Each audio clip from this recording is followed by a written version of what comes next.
하나님 말씀은 요한복음 13장 1절에서 20절까지 말씀입니다. 교독하겠습니다. 2월절 전에 예수께서 자기가 세상을 떠나 아버지께로 돌아가실 때가 이른 줄 아시고 세상에 있는 자기 사람들을 사랑하시되 끝까지 사랑하시니라. 마귀가 벌써 시므온의 아들 가룟 유다의 마음에 예수를 팔려는 생각을 넣었더라. 저녁 먹는 중 예수는 아버지께서 모든 것을 자기 손에 맡기신 것과 또 자기가 하나님께로부터 오셨다가 하나님께로 돌아가실 것을 아시고 저녁 잡수시던 자리에서 일어나 겉옷을 벗고 수건을 가져다가 허리에 두르시고 이에 대야에 물을 떠서 제자들의 발을 씻으시고 그 두르신 수건으로 닦기를 시작하여 시몬 베드로에게 이르시니 베드로가 이르되 주여 주께서 내 발을 씻으시나이까. 예수께서 대답하여 이르시되 내가 하는 것을 내가 지금은 알지 못하나 이후에는 알리라. 베드로가 이르되 내 발을 절대로 씻지 못하시리이다. 예수께서 대답하시되 내가 너를 씻어주지 아니하면 네가 나와 상관이 없느니라. 시몬 베드로가 이르되 주여 내 발뿐 아니라 손과 머리도 씻어 주옵소서. 예수께서 이르시되 이미 목욕한 자는 발밖에 씻을 필요가 없느니라. 온몸이 깨끗하니라. 너희가 깨끗하나 다는 아니니라 하시니 이는 자기를 팔 자가 누구인지 아심이라. 그러므로 다는 깨끗하지 아니하다 하시니라. 그들의 발을 씻으신 후에 옷을 입으시고 다시 앉아 그들에게 이르시되 내가 너희에게 행한 것을 너희가 아느냐. 너희가 나를 선생이라 또는 주라 하니 너희 말이 옳도다. 내가 그러하다. 내가 주와 또는 선생이 되어 너희 발을 씻었으니 너희도 서로 발을 씻어 주는 것이 옳으니라. 내가 너희에게 행한 것 같이 너희도 행하게 하려 하여 본을 보였노라. 내가 진실로 진실로 너희에게 이르노니 종이 주인보다 크지 못하고 보냄을 받은 자가 보낸 자보다 크지 못하나니 너희가 이것을 알고 행하면 복이 있으리라.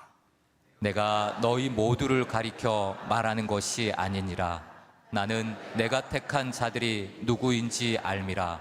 그러나 내 떡을 먹는 자가 내게 발꿈치를 들었다 한 성경을 응하게 하려는 것이니라. 지금부터 일이 일어나기 전에 미리 너희에게 일러둠은 일이 일어날 때에 내가 그인 줄 너희가 믿게 하려 함이로라. 내가 진실로 진실로 너희에게 이르노니 내가 보낸 자를 영접하는 자는 나를 영접하는 것이요 나를 영접하는 자는 나를 보내신 이를 영접하는 것이니라. 아멘. 우리를 너무너무 사랑하시는 지금 이곳에 함께 하시는 삼위 하나님을 찬양합니다. 아멘. 여러분, 작년에요 한 사진이 이슈가 되었어요. 사진 한번 띄워주시겠습니까? 예. 혹시 저 사진 보신 적 있으신가요? 비 오는 길에 리어카를 끌고 가는 한 할아버지에게 우산을 씌워주는 여성의 사진을 누가 찍어서 방송국에 올린 거예요. 인터넷에 올리니까 이게 방송국까지 들어간 거예요. 그리고 다음, 저 할아버지의 우산을요 1km까지 걸어간 거예요. 굉장히 오랫동안 함께 걸어갔죠. 다음 사진을 잡고 또 누가 또 뒤에서 찍은 거예요. 보면은요 지금 우산이 누구에게 더 많이 기울어져 있죠? 할아버지에게. 저 여성분은요 자기 왼쪽 어깨뿐만 아니라 지금 장을 보고 오는 것 같은데 장 본 거에 그리고 핸드폰에 지금 비가 엄청나게 지금 맞고 있어요.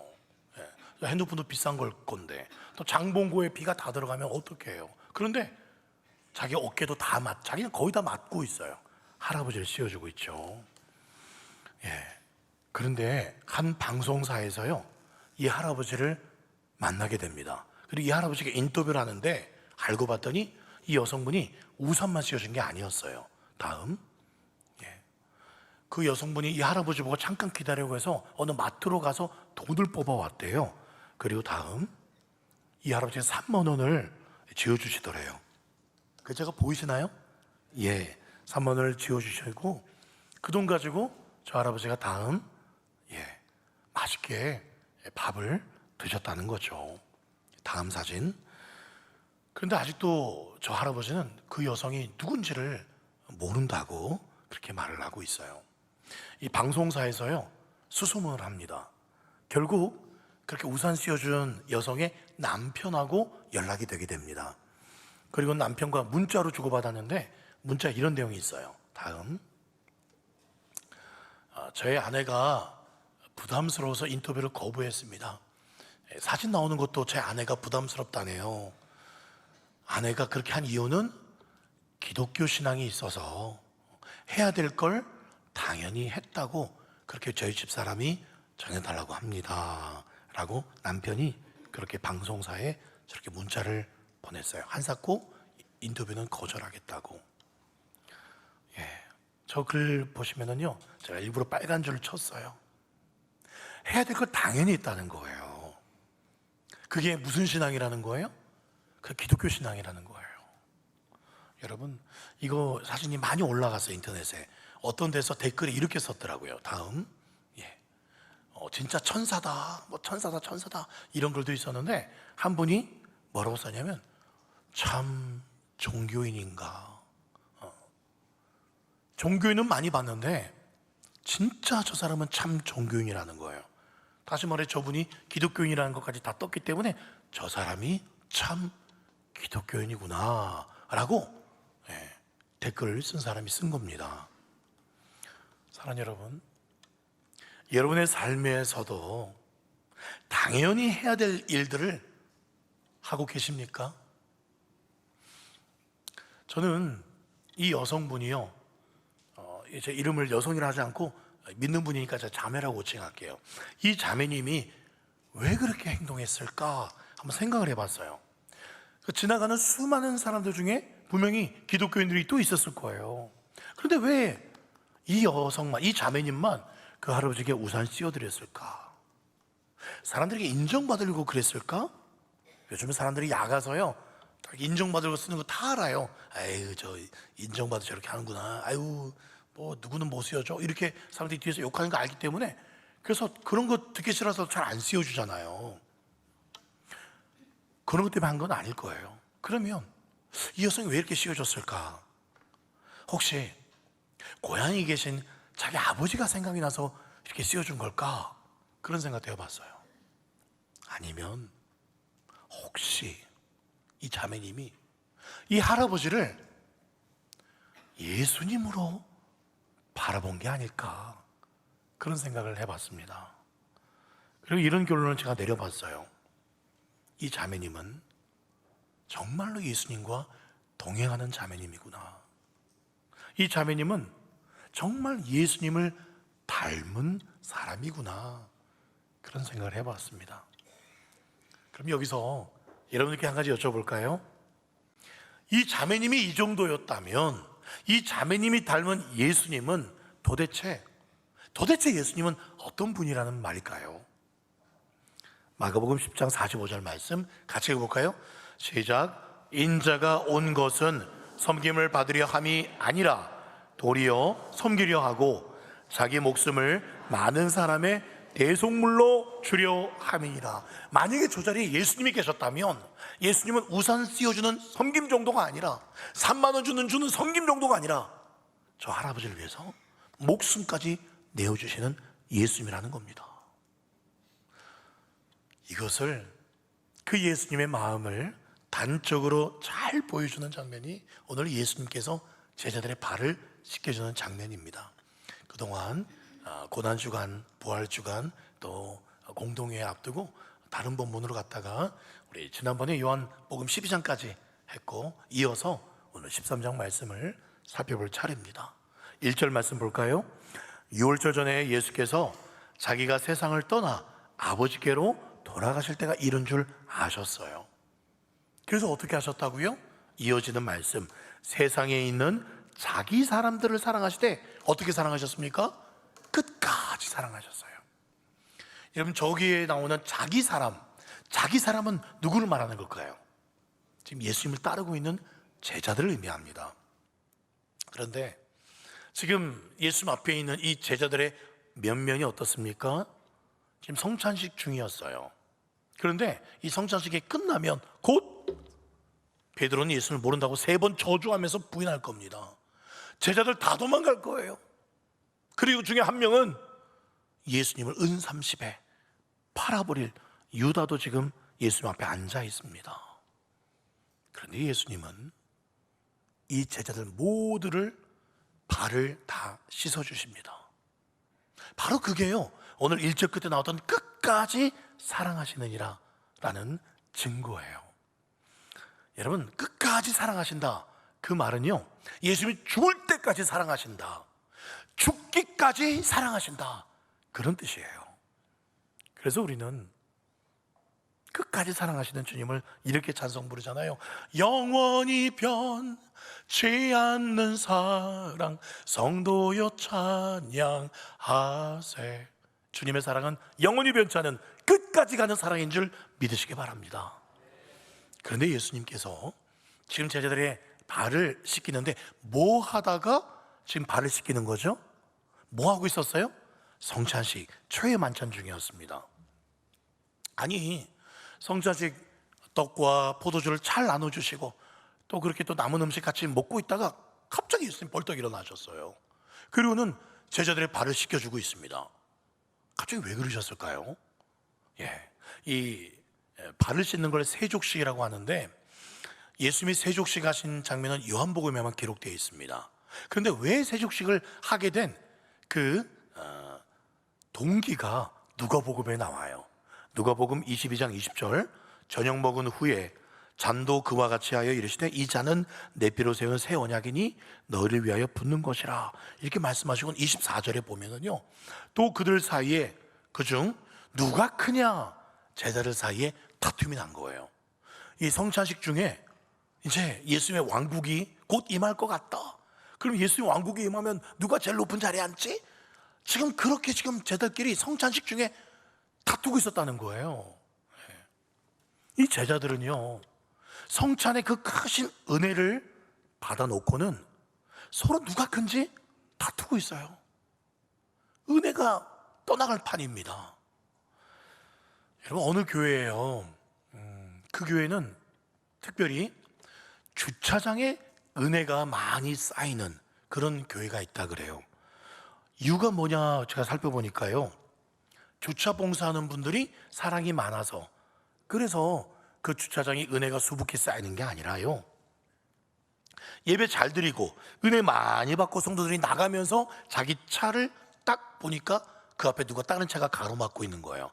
도대체 누가 내 차를 가로막고 있는 거야? 그래서 차 타자마자 크락션 팡팡팡팡 누르고, 그래가지고 성도들이 예배 때 은혜 다 받아놓고 주차장에서 그 받은 은혜를 다 쏟아버리고 집으로 가는 거예요. 그래서 그 교회 주차장에 은혜가 수북이 쌓이는 거예요. 그렇다는 겁니다. 은혜 받은 애를 다 그 주차장에 내려놓고 가버리는 거예요.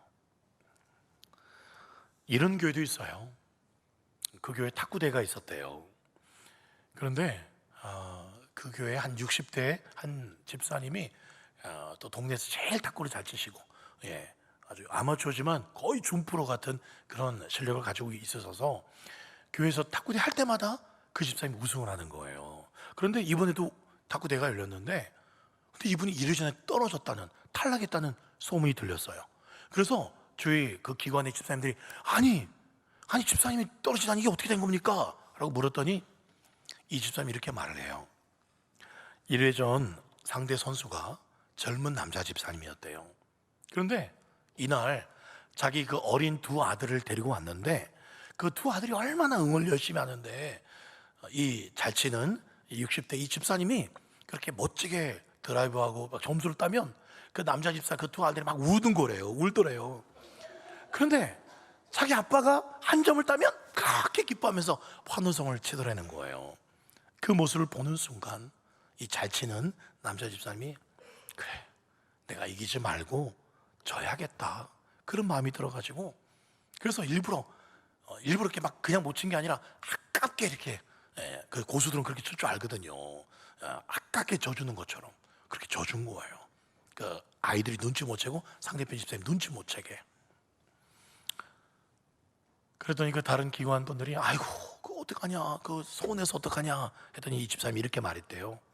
내가 이전 어느 탁구대회 때보다도 이렇게 기쁘고 보람된 탁구대회가 없었습니다. 그렇게 말했다 그래요. 이래전 탈락해도 뭐 상금 못 따도 그렇게 기쁘고 보람된 탁구대회가 없었다는 거예요. 그래서 이 이야기를 제가 보고는요, 나도 우리 교회 탁구대회 있으면 제 딸을 데리고 가서 탁구를 쳐야겠다, 그런 생각을 해보게 되었어요.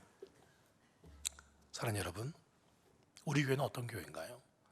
주차장에 은혜가 수북히 쌓이는 교회인가요? 아니면 탁구대회에 은혜가 쌓이는 그런 교회인가요? 여러분, 지금 제자들의 발을 씻겨주고 있는 예수님 앞에 베드로부터 시작해서 다들 기겁을 하고 있습니다. 여러분, 이 유대 땅에서 발을 씻어주는 것은요, 종들이 합니다. 그리고 그 당시 신발은 거의 슬리퍼 같은 끈으로 만든 신발이에요. 그러니까 흙먼지뿐만 아니라 또 그 짐승들이 그 길거리에 막 그렇게 배설물이 많거든요. 그러니까 이 사람들이 걷는 그곳에 막 그런 배설물도 밟기도 하고, 그래서 남의 집에 갈 때는 반드시 발부터 종들이 나와서 씻어줍니다, 손님들의 발을. 그런데 이때는 이 발 씻는 거, 냄새 나는 그 발, 그래서 유대인 종들도 너무 그게 비천한 일이기 때문에 유대인 종들도 안 씻어요. 저 멀리 이방에서 사온 이방 종들에게 시키는 게 이 발 씻는 일입니다. 그런데 그걸 지금 예수님께서 하고 계신 거예요. 가장 낮은 자의 모습으로, 진짜 이방인의 종만도 못한 그런 모습으로 제자들의 발을 지금 씻기고 있는 거예요. 예수님 왜 그렇게 하셨을까요? 이유는 말씀에 나옵니다. 15절 말씀, 내가 너희에게 행한 것 같이 너희도 서로에게 그렇게 행하게 하려 하여서 내가 본을 보인 거야. 본을 보여준 거야. 여러분, 예수님께서 제자들의 발을 씻어주신 것, 제자들이 사랑받을 만해서 씻어준 겁니까? 곧 예수님 부인하고요, 도망가고요, 예수님 팔아버릴 그 가룟유다 발까지 다 씻어주신 거예요. 그럼에도 여러분, 왜 그런 제자들을 예수님 씻어주신 걸까요? 예수님 작정하셨거든요. 1절에 내가 끝까지 사랑하리라, 죽을 때까지 사랑하리라, 죽기까지 사랑하리라. 주님이 작정하셨기 때문에, 예수님 변함없는 그 사랑 때문에 이들이 씻김 받는 겁니다. 잘해서가 아니에요. 예뻐서가 아니에요. 여러분, 그런데 오해하시면 안 됩니다. 이 예수님이 지금 세족식 하는 게요, 단순히 예수님 얼마나 겸손하신가, 너희도 서로 겸손하라 라는 것만 보여주려고 하신 게 아니에요. 여러분, 오늘 8절 말씀 보시면은요, 베드로가 이르되 내 발을 절대로 씻지 못하시리라. 예수께서 대답하시되 내가 너를 씻어주지 아니하면 네가 나와 상관이 없다 라고 말씀하고 있어요. 그래서 상관이 없다라는 게 어떤 뜻이냐면, 내가 받는 저 유업을 너는 못 받아, 너랑 나랑 관계가 없어, 그런 뜻이에요. 예수님이 받을 유업을 베드로가 못 받는다는 것은 어떤 유업을 못 받는 거예요? 천국 유업을 못 받는 거예요. 다시 말해서 내가 너의 발을 씻어주지 않으면 너는 천국 못 가, 그런 뜻이에요. 무슨 말입니까? 그 예수님이 이 베드로의 발을 씻어준 것은 베드로의 뭘 씻어주는 겁니까? 뭘 씻어줘서 거룩게 해서 천국 가게 하는 겁니까? 죄를 씻어주는 거예요. 지금 예수님은 제자들의 그냥 더러운 발을 씻어주는 게 아니라 제자들의 뭘 씻어주는 겁니까? 죄를 씻어주는 거예요. 무슨 죄요? 곧 베드로가 예수님 부인할 죄, 곧 제자들이 도망갈 죄, 곧 한 제자는 예수님을 팔아버릴 그 죄까지 예수님 다 알고 미리 그 죄를 씻어주고 있는 거예요. 여러분, 지금 이 세족식 직전에 뭐 하고 계셨다고요? 성찬식 하고 계셨어요. 성찬식이 뭘 의미합니까? 예수님의 살과 피를 상징하는 떡과 포도주를 제자들에게 나눠주면서, 야, 이것은 내 살이야, 내 피야, 먹어. 그게 무슨 뜻이에요? 내 살과 피를 먹음으로 너희와 내가 뭐가 됐다? 하나가 됐다. 나를 먹었으니 너와 나는 하나야 라는 의미입니다. 지금 예수님은요, 성찬식을 통해서 뭘 말씀하려고 하냐면, 너희는 곧 나를 부인하고 도망가고 나를 팔아버리겠지만, 그러나 너희는 너와 나는 하나가 되어버렸기 때문에 너희는 도망가도 나는 너희를 포기하지 않을 거야. 왜? 너희와 내가 하나가 됐으니까. 그래서 그걸 먼저 성찬으로 확증하신 거예요. 너희는 나를 버리겠지만 나는 너희를 결코 버리지 않을 거야. 왜? 너희와 나는 하나가 되었으니까. 그게 바로 성찬의 의미예요. 너희를 포기하지 않는다. 절대 포기하지 않는다. 그게 성찬의 의미예요. 여러분, 그 성찬이 예수님과 나와만 하나가 된 겁니까? 아니죠. 예수님과 나뿐만 아니라 누구와도 하나가 된 겁니까? 우리 서로도 하나가 된 겁니다. 고린도전서의 증거가 나옵니다. 10절 17절 같이 읽어봅시다. 시작. 떡이 하나요 많은 우리가 한 몸이니 이는 우리가 다 한 떡에 참여함이라. 우리가 한 몸이라 그랬죠? 한 떡은 누굽니까? 예수님을 우리가 나눠 먹었기 때문에, 그러니까 예수님과 하나가 되면 우리 서로도 하나가 된다는 겁니다. 성찬 받은 우리끼리도 하나가 된다는 거예요. 여러분, 한 몸이 된다는 표현이 이 성찬식 이 말씀 말고 한 군데 더 나와요. 창세기에 나와요. 어디 나옵니까?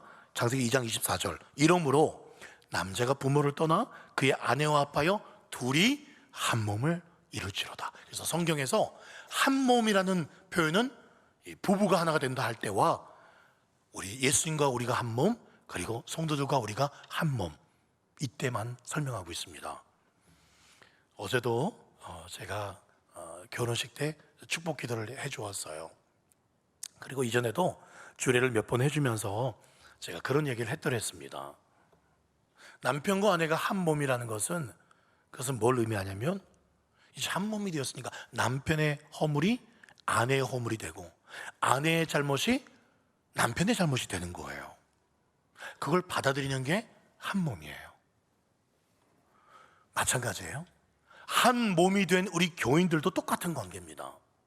당신의 잘못이 나의 잘못으로 내가 받아들이는 겁니다. 그게 진짜 한 몸이 된 겁니다. 여러분, 우리 교회 봉사 여러 종류가 있어요. 식당 봉사가 있고, 주차 봉사, 또 차량 운전, 또 교사로 봉사, 각가지 다 성도들을 위한 봉사잖아요. 다 쉽지 않습니다. 근데 여러분, 성도를 섬기는 봉사 중에서 가장 큰 봉사가 뭔지 아세요? 그건 다른 성도의 잘못을, 그 죄를 내가 품고 내가 씻어주는 겁니다. 이게 교회 봉사 중에서 가장 큰 봉사예요. 남의 발을 씻겨준다? 여러분, 몸에서 발이 제일 더러워요. 제일 땀이 많이 차지 않습니까? 그 냄새나는 발, 그거는요 바로 남의 허물과 약점을 품어주라는 겁니다. 왜요? 성찬으로 우리가 하나가 되었기 때문에 그 사람의 죄와 그 사람의 허물이 이제 내 허물이 된 거예요. 너와 나는 따로가 아니라 하나입니다. 그렇기 때문에 남의 발을 씻어주라는 거예요. 그래서 예수님 뭐라 말씀하셨어요? 14절. 내가 주와 선생이 되어 너희 발을 씻었으니 너희도 서로 발을 씻어주는 것이 옳다. 내가 너희에게 행한 것 같이 너희도 행하게 하려고 일부러 내가 먼저 본을 보여준 거야. 여러분, 우리가 이 말씀을 들으면서도 그럼에도 솔직히 그런 마음이 들 수도 있어요. 또 여전히 나한테 가슴 찌르는 말하고 또 우리 교회를 막 또 흔드는 그런 연약한 성도를 보고는 도끼눈을 떠가지고 하필 저런 사람이 우리 교회 와가지고 아유 저런 사람하고는 우리가 같은 교인이라는 게 너무 창피해. 어떻게든 우리 교회에서 내보내야 돼. 제발 좀 저기 저 옆에 있는 교회 갔으면 좋겠다. 혹시 그렇게 생각하는 분은 우리 교회는 아무도 없을 줄 믿습니다. 여러분, 갈라디아서 6장 2절 말씀해요. 너희가 짐을 서로 지라. 너희의 짐을, 내 짐은 내 거니까 내가만 지면 되지 너 건 네가 져가 아니라 서로 지라는 거예요. 그러면 뭐가 성취가 된다? 그리스도의 법, 율법이 성취가 되는 겁니다. 여러분, 제가 한 교회에 14년간 부교육자를 있으면서 참 다양한 부교육자들을 만나보았습니다. 그런데 정말 몇몇은 제가 이해하기 힘든 그런 같은 부교육자지만 그런 분들이 계시긴 했어요. 그 중에 어떤 분들은 담임 목사님 설교하는데 그 오전에 설교 듣고는 뭐 수요 기도회나 또는 저녁 설교할 때 부교육자들이 저녁 설교 수요 기도 하잖아요. 그때 전주에 담임 목사님 했던 설교를 교묘하게 비판을 합니다. 이거 제가 뻔히 알겠어요. 전 담임 목사님 했던 걸 오히려 막 비판하는 설교 같아요. 저렇게 할 수 있나?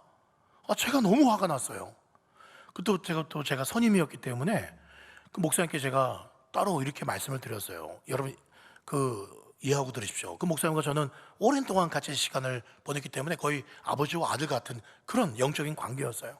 너무 편한 관계였죠. 그래서 제가 화가 나가지고 목사님도 아셨을 거예요. 앞에서 담임 목사님 지난주에 했던 설교를 삥 빚고 와서 우리말로 흔히 쉽게 말해서 까는 겁니다. 까는 거예요.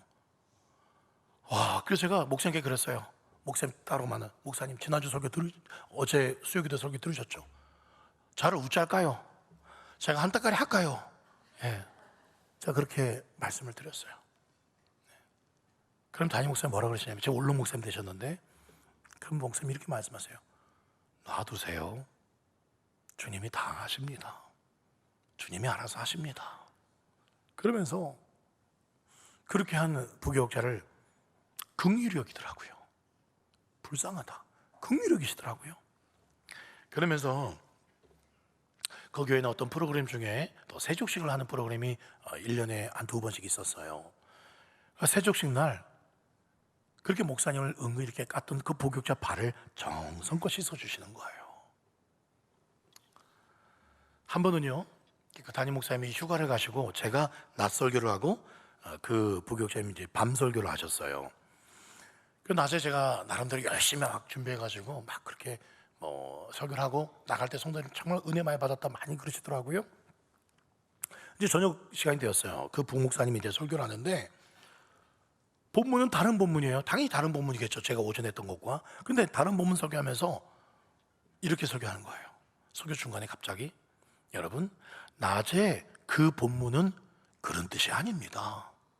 낮에 들으셨던 그 본문의 뜻은 이런 뜻입니다. 라고 말하는 거예요.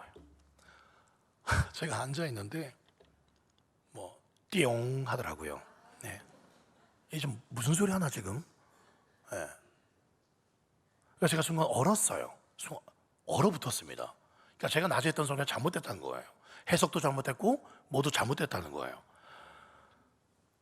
너무 막 식은땀이 나고 막 부끄럽고 성도들이 다 나를 쳐다보는 것 같고, 그래서 속으로 야, 네가 오늘만 사는구나.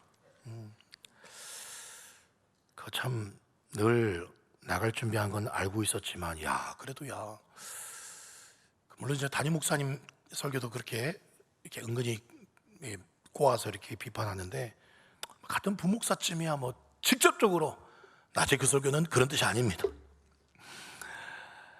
그래서 저녁 예배 마친 후에 제가 그 목사님께, 나이도 어리니까요, 저보다 어리니까, 네가 그럴 수 있냐?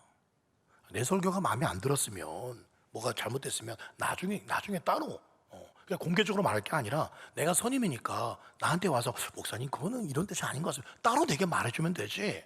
공개적으로 낮에 그 설교는, 그 선임 목사의 설교는 그게 그런 뜻이 아닙니다라고 공개적으로 그렇게 할 수 있느냐고. 이게 설교자에게 도리냐고. 같은 설교자끼리.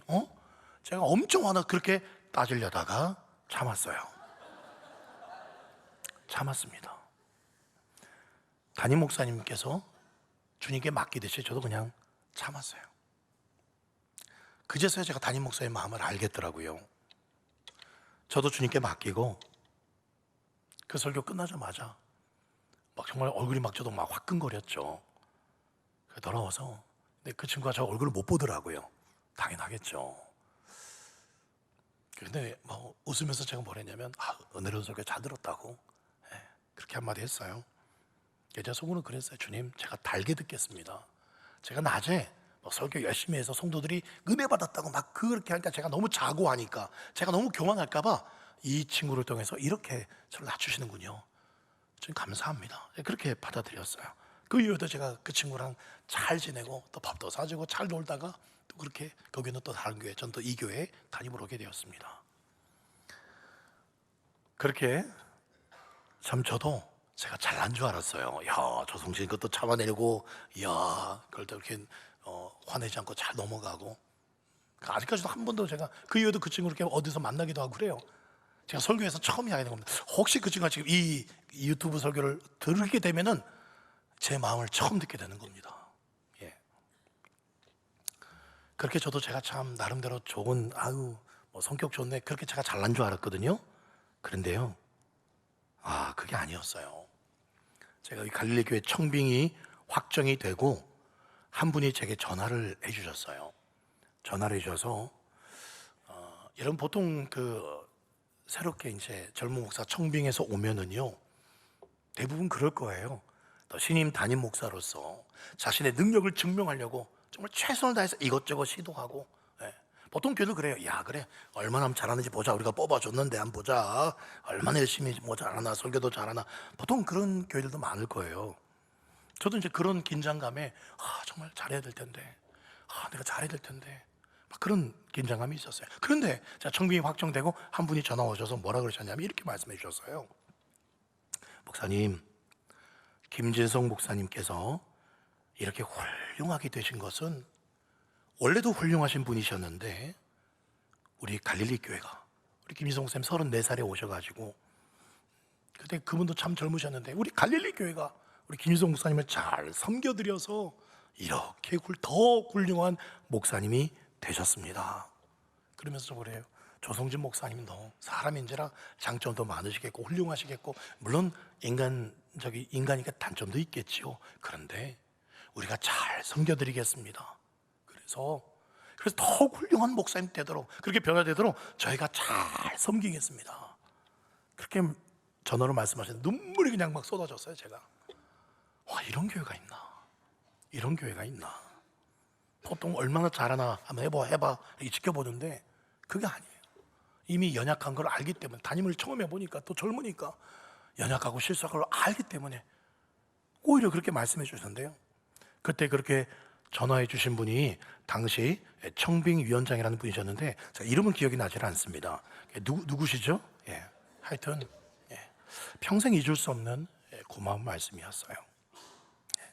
제가 그런 말씀 들었다고 아싸 부족해도 되는구나, 마음껏 부족하자, 그러진 않습니다. 물론 열심히 하려 하겠죠. 여러분, 만약에요, 우리 교회 안에 정말 마음에 들지 않는, 저런 사람하고 내가 한 몸이라고, 성찬을 같이 받았으니까 한 몸이 되었다고, 그게 받아들이기 싫다면은요, 잘 생각해 보세요. 지옥에 갈 수밖에 없었던 나를 예수님께서 한 몸으로 받아주셨어요. 그리고 나 대신에 십자가에서 대신 죽어주신 그 은혜가 있는데, 내가 저 사람과 한 몸이 되지 않으면 예수님이 나와 한 몸 되신 그 큰 은혜를, 십자가 은혜를 어떻게 받아들일 수 있겠냐는 거예요. 예수님께서 나와 한 몸 되는 것은 좋고 내가 저 사람과 절대 한 몸이 될 수 없어, 이건 말이 되지 않아요. 여러분, 잊지 마십시오. 여러분, 우리가 더러운 발을 주님께서 씻어주시는 것보다도 더 큰 은혜를 받았습니다. 어떤 은혜입니까? 내 발보다도 더 더러운 게 우리의 마음이에요. 그런 내 마음에 들어오셨어요. 우리의 마음은요, 우리의 발보다도 얼마나 추하고 더럽고 하루에 12번도 나쁜 생각하고. 여러분, 오늘 예배에 오신다고 좋은 옷 입고 로션 바르고 화장하고 얼굴 하얗게 하고 멋지게 오셨지만 여러분의 마음은 어때요? 여러분의 마음도 하얗고 여러분의 마음도 깨끗합니까? 우리의 마음은요, 우리 힘으로 안 됩니다. 바로 그런 우리 마음에 예수님이 들어오셨다는 겁니다. 그렇습니다. 여러분, 우리가요, 어떻게 다른 사람의 발을 씻어주고 용서해주고 받아주고 이거 계속할 수 있을까요? 딱 한 가지 경우만 그게 가능합니다. 어떤 경우냐면 예수님께서 나의 나의 죄를 씻어주신 그 깊은 은혜의 경험을 진짜 맛본 사람만이 다른 사람도 내가 씻어줄 수 있어요. 그 허물을 내가 받아줄 수 있어요. 바꿔 말하면 다른 사람을 품어줄 수 없다는 것은 예수님께서 내 발을 씻어주신 그 깊은 은혜를 맛본 경험이 없다는 뜻입니다. 그 깊은 은혜를 받았는데 나 같은 것도 구원해주는데 내가 왜 저 사람을 같이 상대 못하고 나 저 사람은 상대 안 해, 말 안 섞을래, 계속 평행선 유지하고, 이게 말이 되냐는 거예요. 예수님께서 내 발을 씻어주신, 용서하신, 내 마음에 들어오신 그 은혜와 사랑이 차고 넘치는 사람은요, 그게 흘러가게 되어 있어요. 그 사람에게 흘러가게 되어 있어요. 그게 진짜 예수 십자가 사랑 받은 사람이에요. 그럼에도 목사님, 그래도 저는 저 사람 너무 힘들어요. 용서할 수 없고 사랑할 수도 없고, 그런 분이 계실 수 있습니다. 인간인지라. 여러분, 그렇게 용서하려고 노력 안 해도 됩니다. 그렇게 애 안 써도 돼요. 주님은 뭐라 그러시냐면 단지 내 사랑 안에 거하라. 내가 너를 얼마나 사랑하는지 그 은혜 십자가 안에 들어와. 그러면 돼. 네가 그렇게 사랑하려고 용서하려고 애쓰지 마. 내가 너를 얼마나 사랑하는지 그 사랑만 네가 제대로 깨닫는다면, 네가 그 사랑 앞에 눈물을 흘리고 네가 전부 엎드릴 수 있다면, 나의 십자가 사랑이 너를 그 사람에게로 이끌고 갈 거야. 그 사람 용서하게 해줄 거고 사랑하게 해줄 거야. 지금 그렇게 말씀하세요. 내 사랑 안에 들어와. 그 은혜 십자가 앞으로 나아가면 사랑할 수 있습니다. 말씀을 맺겠습니다. 1964년 일본 도쿄 올림픽 경기장을 이제 짓고 있었어요. 그런데 3년 전에도 그렇게 3년 전부터 짓고 있었거든요. 그런데 그 인부들이 3년 만에 이 지붕을 좀 더 확장 공사해야겠다 해가지고 지금 확장 공사하려고 지붕을 이렇게 드러냈는데, 지붕 한쪽에 도마뱀 한 마리가요, 꼬리에 못이 박혀가지고 막 이렇게 파닥파닥거리고 있더래요. 아니, 이 인부들이 놀란 게 뭐냐면 이 지붕을 열었던 적이 없거든요. 분명히 3년 전에 지붕 공사하다가 아마 나무를 박는다는 게 그 나무 안쪽에 있는, 그땐 도마뱀을 못 박겠죠. 근데 도마뱀 꼬리까지 같이 박은 거예요. 그 이후에는 한 번도 이걸 들은 사람이 없어요. 이 지붕을 열어본 사람이 없는데 3년 동안이나 이 도마뱀이 그때 못을 박은 후에 이 높은 곳이라기 때문에 누가 와서 박을 수도 없어요. 그 인부들 아니면 박을 수 없는 거예요. 이 인부들이 다 놀랐어요. 아니, 어떻게 이 도마뱀이 3년 동안이나 꼬리에 못이 박힌 채 이렇게 바닥바닥 살아있나. 너무 놀래가지고 인부들이 이 공사를 잠깐 중단하고 3일 동안 지켜봤어요. 아니, 이 도마뱀이 어떻게 이게 살아나지? 그랬더니 지켜보는데 하루에도 몇 번씩 다른 도마뱀이 이렇게 먹이를 물어다가 이 도마뱀에 먹여주는 거예요. 물을 머금고 와서 이 도마뱀에 물을 주는 거예요. 아니, 인간적 상식이라면 3년 전이면 이 도마뱀이 말라 비틀어져 있어야 되잖아요. 근데 쌀쌀하게 꿈틀거리고 있는 거예요. 친구 도마뱀이 계속 이렇게 먹이와 물을 하루에도 몇 번씩 그 높은 지붕까지 올라오는 거예요. 여러분, 이 친구 도마뱀이 이 박혀있는 도마뱀 보면서 어떤 마음으로 그렇게 전해줬을까요? 친구야, 절망하면 안 돼. 너 꼭 살아야 돼. 나만 살기 위해서 너에게도 난 떠나지 않을 거야. 난 너 버리지 않을 거야. 그런 마음으로 하루에도 몇 번씩 그 높은 위험을 무릅쓰고 이 친구 도마뱀이 먹을 것, 마실 걸 갖다 주면서 그렇게 온 지가 3년이에요. 3년. 3년이 이 짐승에게, 이 파충류에게 얼마나 긴 시간인지 모릅니다. 여러분, 오늘 우리 예수님 우리를 얼만큼 사랑한다고요? 끝까지,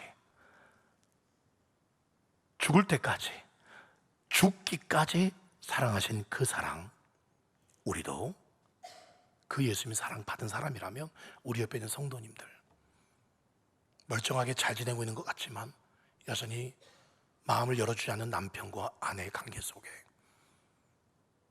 어쩌면 의절하고 지내고 있는 우리 자녀들과의 관계 속에, 친구의 관계 속에 여러분들이 십자가 은혜를 받은 사람이 정녕 맞다면 가십시오. 가셔서 손을 먼저 내밀어 주십시오. 그 사람이 정말 나에게 못할 말했고 나에게 정말 잘못해도 여러분이 그 사람의 발을, 그 사람의 죄를 씻어 주셔야 됩니다. 그렇게 하려고 예수님이, 하나님이신 예수님이 우리의 발을 씻어 주셨습니다. 그렇게 예수님의 마음으로, 사랑함으로 남의 발을, 남의 죄를 품고 씻어주고 하나가 될 수 있는 저와 여러분, 우리 성도님 되시기를 예수님의 이름으로 축원드립니다. 아멘.